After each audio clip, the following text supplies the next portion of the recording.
처음부터 계시고 또 지금도 계시고 영원히 계실 하나님을 찬양합니다. 그 하나님을 찬양함이, 하나님을 높임이 오늘 저와 여러분에게 기쁨과 감사함으로 다가오기를 원합니다. 하나님의 이름을 알게 하시고 찬양할 수 있게 하신 하나님 앞에 감사를 드립니다. 무엇으로도 갚을 수 없는 한량없는 구원의 은혜를 베푸신 그 하나님께 감사하며 찬양합니다. 땅의 것만 쳐다보며 살던 악인을 하늘을 소망하며 의의 길을 살게 하신 하나님 앞에 감사하며 또 찬양합니다. 하나님의 부르심을 듣게 하시고 임재하셔서 그 하나님의 임재 앞으로 우리를 불러 모으신 그 하나님을 찬양합니다. 오늘 우리가 여기가 없으면 하나님을 찬양할 수가 없죠. 내가 모든 살아가는 삶의 현장에서도 물론 하나님을 찬양할 수 있습니다. 그런데 하나님의 집으로, 하나님이 고하시는, 하나님의 기도하는 집으로 우리를 불러주셨다라고 하는 게 이게 얼마나 큰 은혜고 얼마나 큰 감사인지 모릅니다. 오늘 저와 여러분이 이 감사의 마음으로 하나님 앞에 나가는 시간 되기 원합니다. 하나님께 감사할 수 있는 이 믿음, 불평불만하고 원망을 토로하고 자신의 삶을 비방하는 것보다 그래도 하나님 앞에 감사할 수 있는 이 감사의 믿음을 허락하시는 걸 하나님 앞에 감사합니다.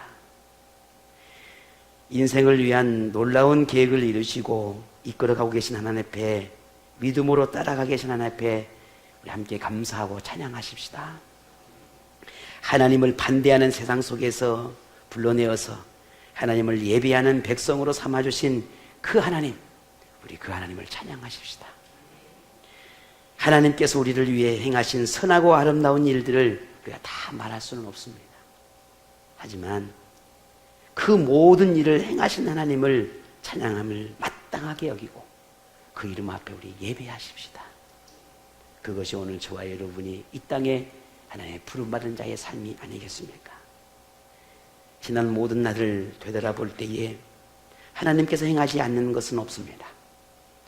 내가 살고 또 후에 내가 죽는 것까지 내가 살아서 이 땅에 보냄을 받고 살아가는 모든 과정, 하나님의 손길이 닿는 곳이 없는 곳이 단 한 군데도 없습니다.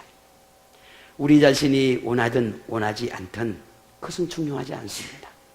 내가 꿈꾸든 꿈꾸지 않는 것이든 내가 바라는 것이든 바라지 않는 것은 그거 중요하지 않습니다. 왜냐하면 하나님은 오직 저와 여러분의 행복을 위해서 그 모든 것들을 행하셨기 때문입니다. 내가 그걸 행복으로 느낄 수도 있고 행복으로 느끼지 못할 수도 있지만 그러나 궁극적인 것은 하나님께서 우리에게 행복을 주기 위해서 행하신 것들입니다. 단 내가 그걸 바라지 않은 것뿐이고 내가 원하지 않은 것뿐이었습니다. 그러나 뒤돌아보고 또 생각해보고 또 생각해보면 결국 그것이 나를 유익한 삶을 위해서 허락하신다라고 하는 사실들을 우리는 이제야 깨닫게 됩니다. 그러니 우리는 감사하게 되는 겁니다. 그러니 하나님 행하신 모든 것들에 감사하게 되고 그 이름을 찬양할 수밖에 없는 것입니다. 다윗은 오늘 본문의 지난 역사, 자신의 모든 지난 세월 속에서 가만히 뒤돌아보니 모든 게 감사하고 모든 게 하나님의 은혜였음을 고백합니다. 오늘 본문 1, 2절에 보니까 내가 전심으로 여호와께 감사하오며 주의 모든 기이한 일들을 전하리이다. 내가 주를 기뻐하고 즐거워하며 지존하신 주의 이름을 찬송하리다. 되돌아보고 또 생각해 보니 모든 게 감사하고 모든 게 하나님의 행하신 일들이고 그러니 기뻐하고 감사함으로 하나님을 찬양할 수밖에 없다라고 하는 이 놀라운 고백이 오늘 저와 여러분의 고백이기를 원합니다. 인생은 그렇게 오래 살지는 않았습니다. 짧은 인생이라고까지도 할 수도 없지만 제 삶이 그렇게 길지는 않았지만 생각해보면 저나 여러분이나 크게 다를 게 있었나 생각합니다. 가눌 수 없는 수많은 거센 그런 폭풍을 경험하고 몸도 마음도 꽁꽁 얼어붙게 하는 냉혹한 현실을 바라보게 되고 불공평하고 불공정해 보이는 악인들의 그런 화려함과 이해되지 않는 악인들의 성공적인 모습들, 공의도 정의도 사라진 듯한 그런 세상 속에서 우리가 어떻게 견디며 지금까지 살아올 수 있었을까?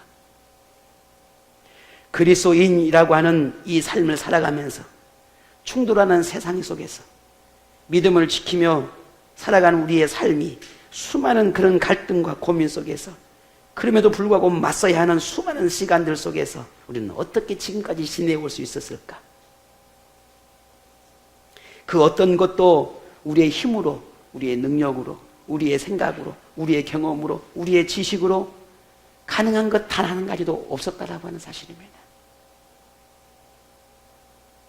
다시 말해서 우리를 품고 계시는 그 하나님, 나를 인도해 가고 돕고 계시는 그 하나님이 늘 그림자처럼 우리 곁에 머물렀기 때문에 우리는 지난 모든 세월들 속에서 가능할 수 있었다라는 겁니다. 이게 얼마나 큰 은혜입니까? 얼마나 놀라운 은혜입니까?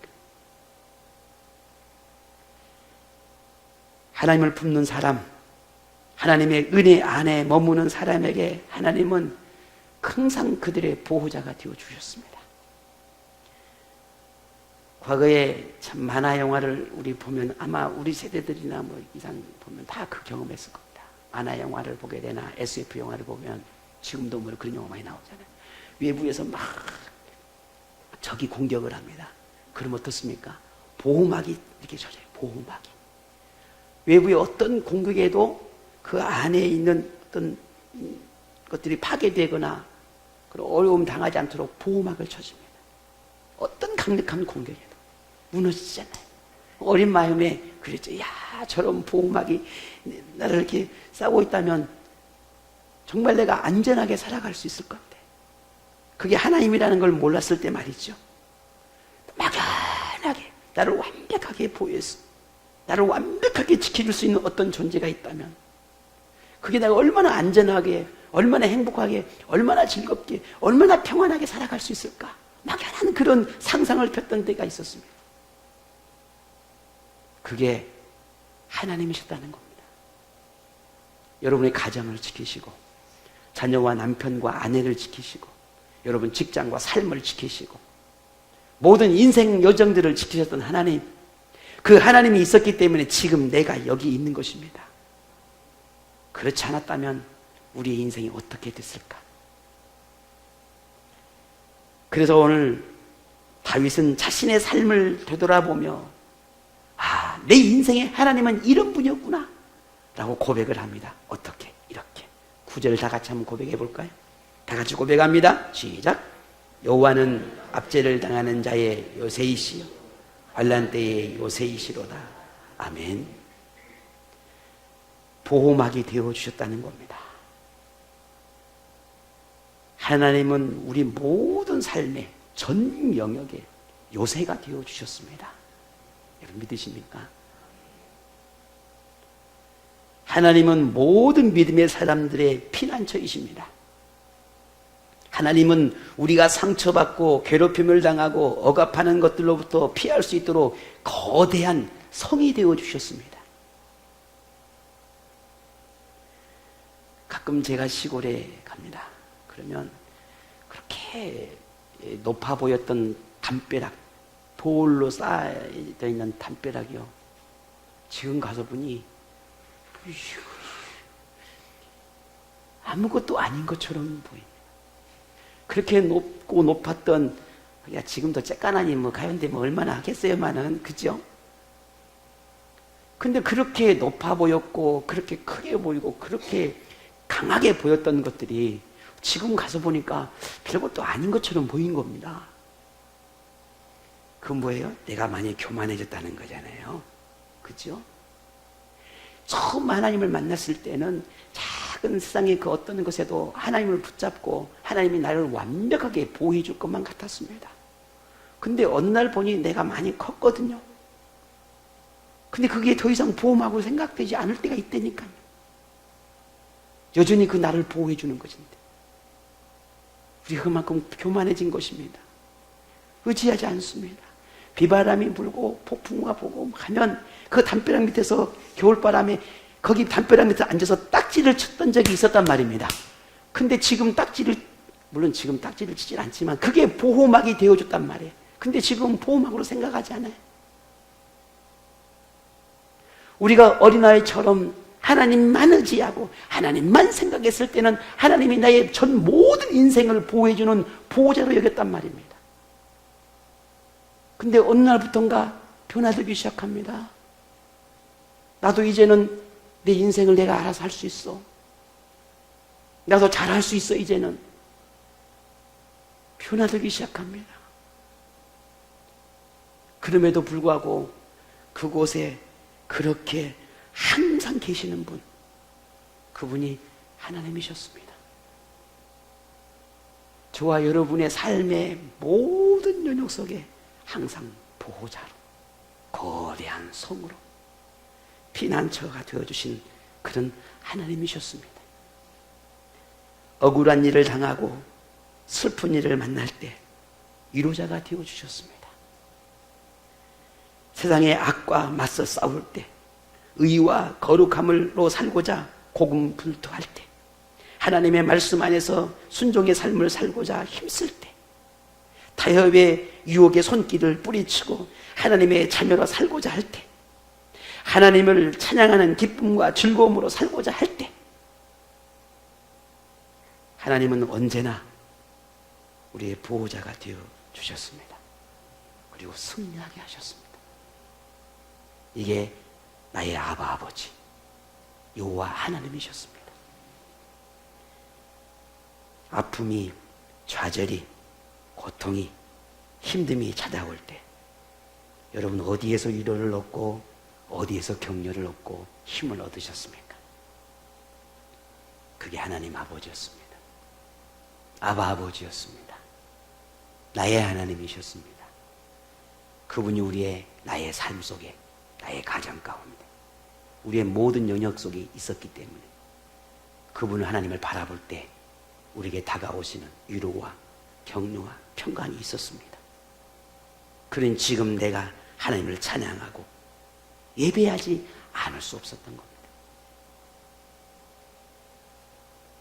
어떤 친구가 저한테 그런 이야기를 합니다. 야, 너는 정말 술을 안 먹냐? 난 술을 안 먹어. 그럼 담배도 안 피겠냐? 그렇지. 그럼 목사는 다 그러냐? 모르지. 나는 안 그러니까. 내가 아는 어떤 목사님이 이러이러 안 한다는데 야, 너는 왜 안 해? 너는 왜 안 그래? 나는 안 그래. 나는 그럴 수가 없어. 나는 그렇게 살 수가 없어. 자, 그런 고백을 했습니다. 나는 그렇게 살 수가 없어. 나는 그렇게 살고 싶지 않아.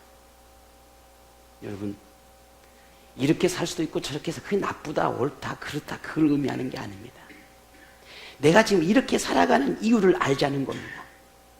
내가 왜 이렇게 살아야 되는지 그 이유를 알자는 겁니다.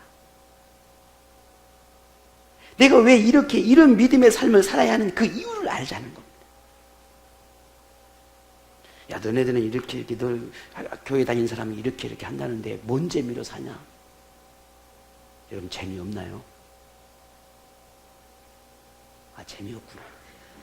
재미없어.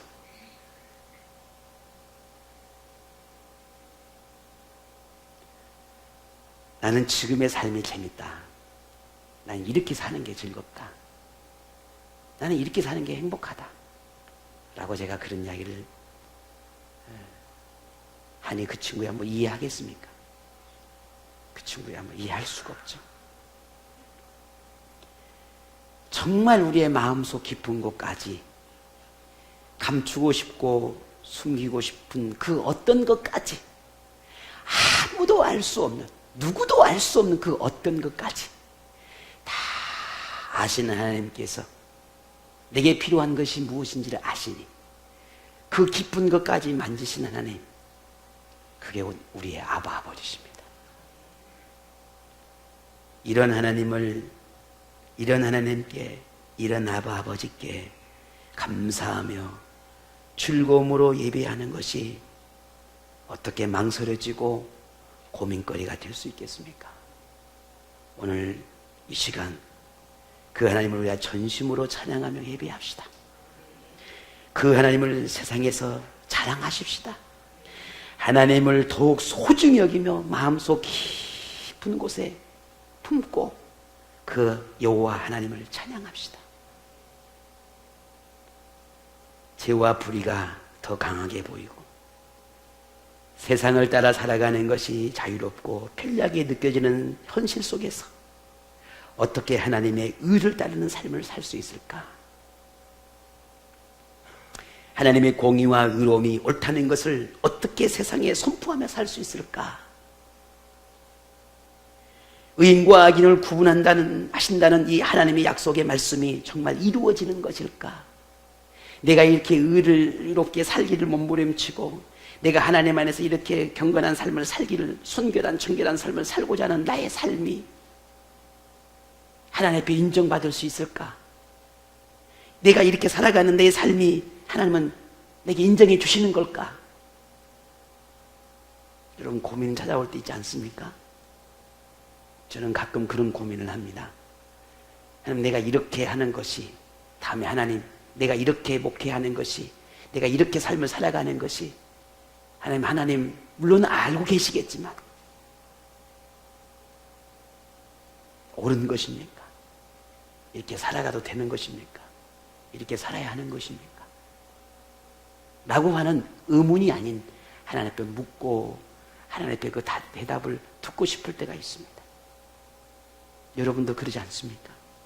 하나님, 내가 세상에 타협하지 않고 조금 불편하고 조금 힘들고 조금 뭔가 세상 사람들이 나의 모습을 보면서 그렇게 하더라도 내가 이렇게 살아야겠는데, 누가 뭐라 하더라도 누군가 뭐 알아주고 안 알아주고 그게 중요한 게 아니라 내가 이렇게 살아야 되겠는데, 하나님 내가 이렇게 살아야 되는 것이 옳은 것인데, 하나님 내가 이렇게 살아가는 것이 정말 옳은 것입니까?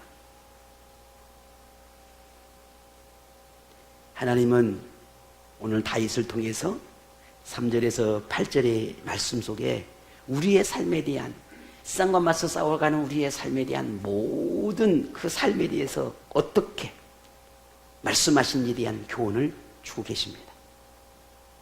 다윗은 지난날 그에게 일어났던 수많은 일들 중에서 특별히 악인들에 대해서 하나님이 어떻게 대하시는지에 대해서 명확하게 증언합니다. 오늘 이전에도 분명히 말씀하셨지만 오늘 보면 똑같이 말합니다. 원수들, 악인들, 이방 나라에 대해서 하나님은 심판하신다. 분명하게 그들을 심판하신다. 하나님께서 악인들을 심판하신 이유는 그것이 공의이고 정의이기 때문이다. 다윗은 하나님을 반대하는 악인들의 최후를 눈으로 보았습니다. 하나님을 거역하고 말씀의 뜻을 따르지 않는 그 악인들을 하나님이 어떻게 심판한지를 보았습니다. 악인들의 그 악행을, 죄악들을 하나님에게 책망하시고 그들의 성읍들이 다 무너뜨리시고 그들을 먼지처럼 사라지게 했던 역사를 다윗은 보았습니다. 반면 하나님의 의를 따르며 하나님 편에 있는 이들의 삶을 하나님께서 책임지시고 그들의 인생을 이끌어 가신 것 또한 보았습니다. 그들의 마음과 영혼을 위로하고 평강으로 인도해 가신 하나님을 다윗은 체험했습니다. 하나님은 악인들의 편이 아니라 하나님의 사람들의 편이라고 하는 사실을 다윗은 평생 경험하며 살았습니다. 그래서 다윗은 고백하지 않을 수 없었던 겁니다. 뭘? 본문을 볼까요? 4절입니다. 이렇게 고백합니다. 다 같이 시작.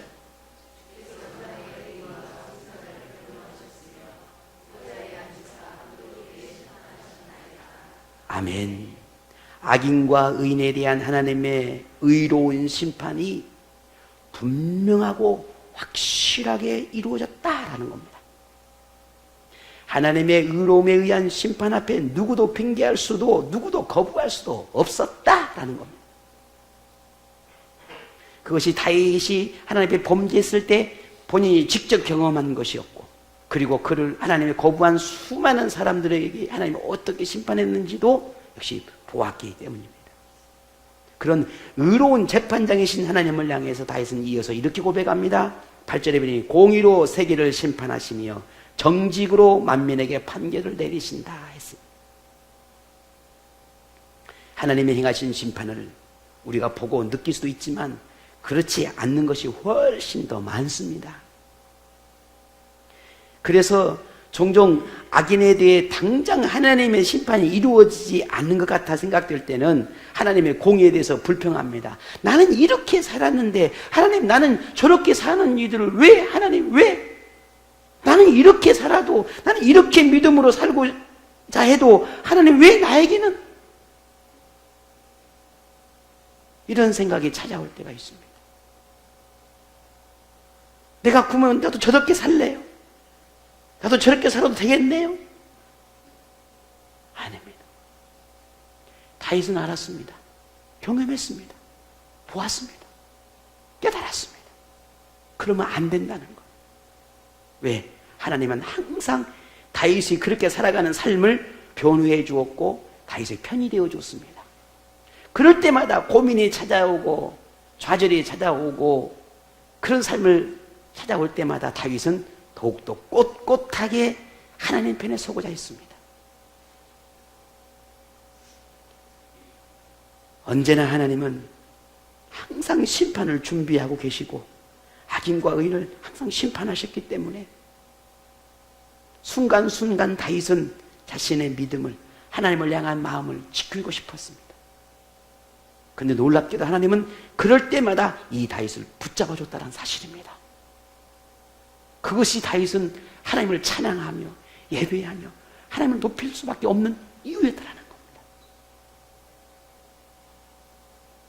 그렇다면 우리가 하나님을 예배하는 것이 하나님의 심판이 두려우니까 예배해야 되느냐? 하나님이 무서우니까 하나님을 찬양하고 예배해야 되느냐? 아닙니다. 여러분이 부모님한테 부모님 순종하고 부모님 말씀 따르는 것이 여러분 부모님이 회초리 들고 아니면 몽둥이 들고 있으니까 여러분 순종하고 존경하고 따르는 겁니까? 아닙니다. 그런 사람 아무도 없어요. 이유는 다른, 내 부모니까 다른 이유가 있나요? 내 부모니까요. 못생겼든 잘생겼든 뭐 건강하든 병들었든 그게 이유가 되지 않아요. 무섭고 두려움이 그게 이유가 되지 않아요. 부모, 내육적인 부모. 하나님을 우리가 섬기고 하나님을 예배하고 하나님을 찬양하는 건 심판자이신 하나님이기 때문에 우리가 하나님을 예배하는 이유가 돼서는 안 된다는 거죠. 하나님을 믿고 따르며 유혹한 이 세상 속에서 이 거룩함과 순결함을 지키는 사는 것이, 그렇게 삶을 살아가는 이들에게 하나님은 말할 수 없는, 아니 표현할 수 없는 그 아름다운 것들로, 귀한 것들로, 참으로 성경의 수많은 약속의 말씀들이 그들을 향해 있기 때문입니다. 그렇게 사는 이들을 향해 있기 때문입니다. 그 보상이 있기 때문입니다. 그게 단순히 하나님의 나라에 이르는 구원만 의미하는 것이 아닙니다. 내가 이 땅에 살아가는 수많은 필요한 것들을 하나님이 공부해 주시기 때문입니다. 그것이 하나님을 예배하고 하나님을 찬양하는 이유입니다. 두려워서가 아닙니다. 오히려 사랑하기 때문입니다. 하나님의 그 사랑을 알기 때문입니다. 그 은혜를 알기 때문입니다. 그 사랑이 너무 크고 위대하기 때문입니다. 그래서 나는 순종할 수밖에 없는 겁니다. 그래서 우리는 예배할 수밖에 없는 것입니다. 두려워서가 아니라는 말입니다.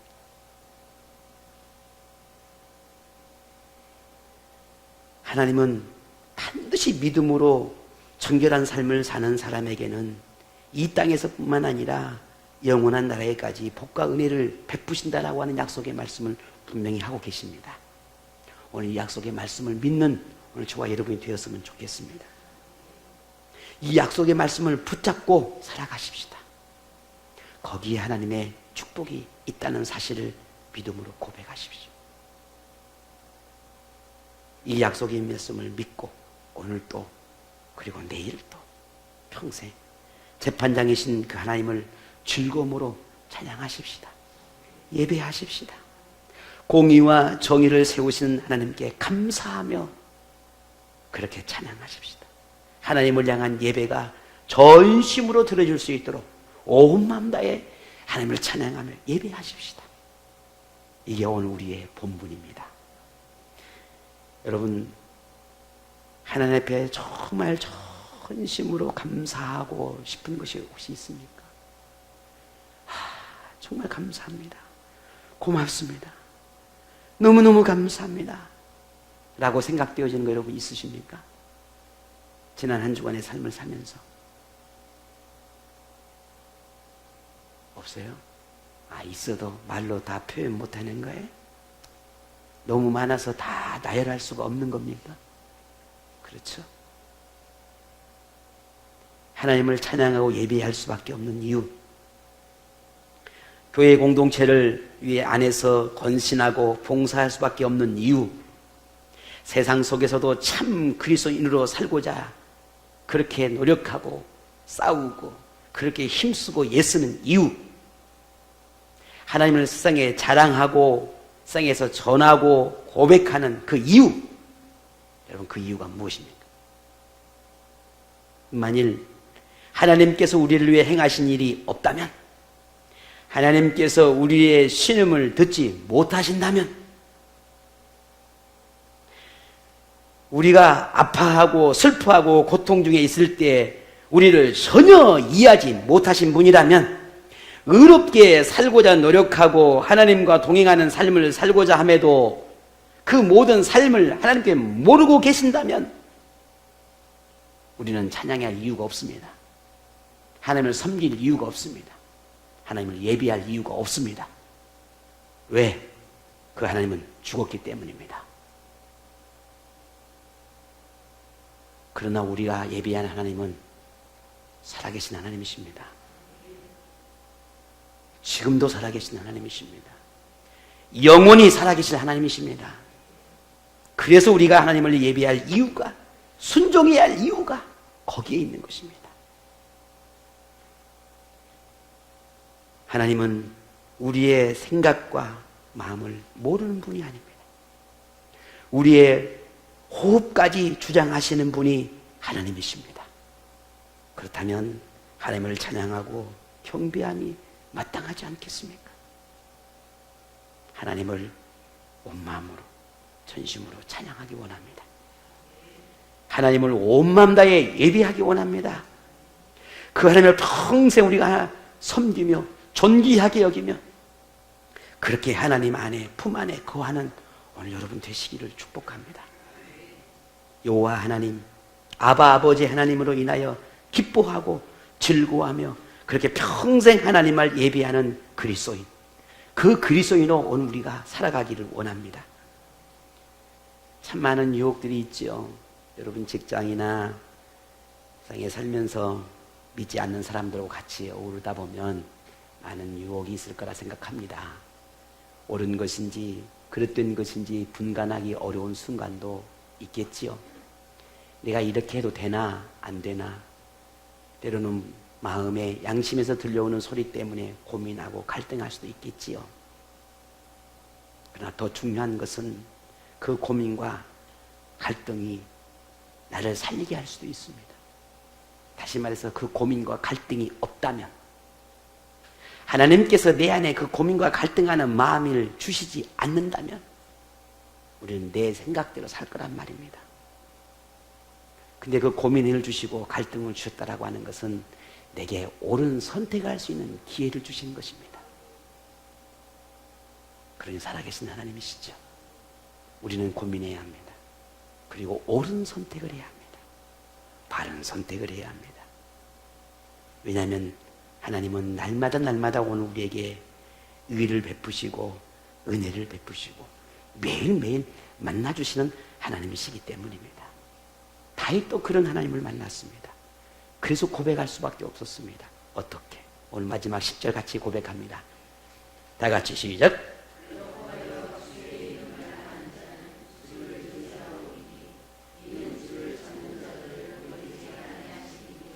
아멘. 우리가 세상에 참 그리스도인으로 어떻게 살아갈 수 있을까? 답이 여기에 있습니다. 어떻게 하면 믿음으로 멋지게 삶을 살아갈 수 있을까? 답이 여기에 있습니다. 어떻게 하면 많은 사람들의 유혹 속에서, 세상의 유혹 속에서 꿋꿋하게 믿음을 지켜낼 수 있을까? 답이 여기에 있습니다. 육체적으로, 정신적으로, 마음적으로 연약해지고 아파하고 병들고 힘들 때 어떻게 살아갈 수 있을까? 답이 여기에 있습니다. 하나님을 의지하는 생활이 이어질 때 우리의 그 모든 바람은 다 이루어집니다. 왜냐하면 하나님은 하나님을 찾는 자를 결코 어떻게 하지 않으신다? 버리지 아니하신다 약속하기 때문입니다. 한 5일 만에 집에 돌아오니까요, 너무 피곤해서 제가 요즘 자고 있었어요. 그러니까 저는 제 아내가 하는 말이 그래요. 문을 열고 들어오자마자 아빠를 찾더라면 아빠 어디 오셨어요? 아빠 오셨어요? 야, 아빠 주무시고 계신다. 엄마는 안책 안 하고 아빠부터 찾더라고. 제 아내가 그러는 거예요. 언제는 그러던데 오자마자 당신을 찾더라. 왜? 당신 보고 싶었는가 보죠. 그래서 물었어요. 아들아, 아빠 보고 싶군요. 예. 그래. 5일 동안 안 보니까 보고 싶디? 예. 역시 맨날 아빠가 네 혼내고 막 그러는데 그래도 보고 싶디요? 예. 그런 생각이 참 우리가 한 주간의 삶을 나를 원하고 나를 바라는 삶을 살아가잖아요. 직장에서. 얼마나 열심히 살아갑니까? 그러다가 잠시 하나님을 만날 수 있는 기회가, 시간들이 우리에게 약속되어 있잖아요. 그 약속된 시간에 하나님을 찾아 뵙는다는 것이 여러분 어떤 의미입니까?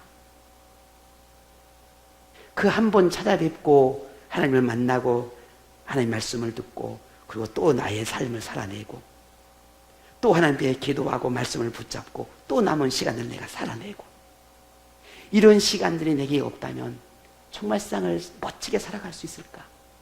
아니요. 목사인 저도 자신이 없습니다. 그렇게 멋지게 살아갈, 물론 제가 지금 하나님 보시기에 멋지게 살아간다는 의미가 아니라 수많은 마음의 고민과 갈등이 아직도 여전히 그것이 무엇이든지 간에 늘 존재하고 있기 때문이라는 겁니다. 그걸 억압하고 그것으로부터 내가 이겨낼 수 있는 것은 다른 게 아닙니다. 하나님을 의지하는 것입니다. 다윗은 알았습니다. 무소불위의 권력을 가지고 힘을 가지고 말이 법인 시대에 다윗이 뭐가 두렵겠습니까? 아무것도 두렵지 않습니다. 그 다윗이 유일하게 두려운 것은 하나님이었습니다. 그 두려운 하나님을 그래서 예배할 수밖에 없고 찬양할 수밖에 없었던 겁니다. 그 무소불위의 권력을 가지고도 하나님을 의지하며 살아갈 때 다윗의 인생은 분명히 달라졌다는 것을 그가 알았기 때문입니다. 그래서 성전을 짓고 싶었고 옷이 벗겨지도록 찬양하며 기뻐하며 노래하며 악기를 만들어 혹은 악기를 연주하면서 그렇게 하나님을 찬양할 수밖에 없는 이유가 거기에 있었습니다. 오늘 우리가 수요일, 금요일날, 주일 또는 초소 모임 각가지는 예배와 함께 할 수 있는 이유가 어디에 있습니까? 그 이유가 무엇입니까? 하나입니다. 하나예요. 내가 하나님을 의지하고 싶기 때문입니다. 내가 연약해서가 아닙니다. 여러분 세상 사람들 자기가 얼마나 강하다고 생각합니까? 멋지게 살아갑니다. 우리도 그렇게 살려면 살 수 있습니다. 그러나 육체가 강하다 해서 강한 게 아닙니다. 정신이 강하다 해서 강한 게 아닙니다. 우리의 삶을 책임지시는 하나님, 나보다 훨씬 더 강하신 하나님, 내 생사화복을 주장하신 하나님, 그 하나님을 의지하고 그 하나님과 함께 사는 것이 진정한 강한 삶이기 때문에 그렇습니다. 하나님이 어떤 분인지를 아는 사람은 하나님의 뜻대로 살아갑니다. 하나님을 만나고자 하는 사람은 하나님을 신뢰합니다. 하나님을 만난 사람이라면 하나님 곁을 결코 떠나지 않습니다. 왜냐하면 하나님은 그렇게 하나님을 찾는 사람을 어떻게 한다고요? 버리지 않기 때문에. 내가 어떻게 하나님을 찾아왔는데, 내가 어떻게 하나님을 만났는데, 그 하나님이 나의 모든 걸 알고 계시는데 한 번의 실수, 그 한 번의 허물 때문에 나를 버리신가? 그렇지 않다는 말입니다. 그럴수록 더 하나님을 의지하라고 말하고 있는 겁니다. 그럴수록 더 하나님을 찾으라는 말씀하고 있는 겁니다.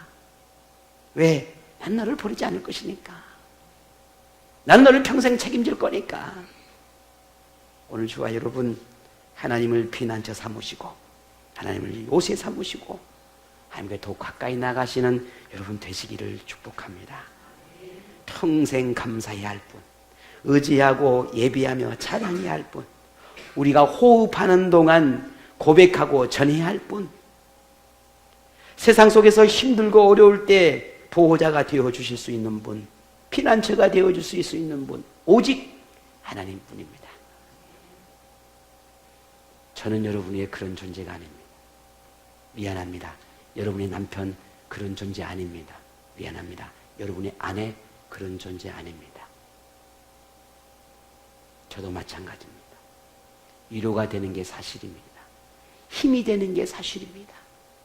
마음에 얼마나 큰 용기를 주는지 모릅니다. 아내 때문에, 남편 때문에, 자녀 때문에. 우리 삶을 살아가면서 이 가족이라는 게 얼마나 소중하고 귀한지 모릅니다. 내 직장, 내 삶의 현장, 모든 것이 그렇습니다. 귀합니다.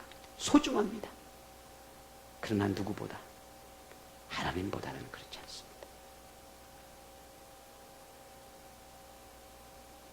오늘 하나님, 나의 보호자가 되신 하나님, 피난처가 되신 하나님, 그분을 예배하는 예배자로 살아가시기를 바랍니다. 이제는 내가 좋아하는, 내 자신이 좋아하는 것을 따르기보다 하나님이 좋아하는 것을 따르십시다.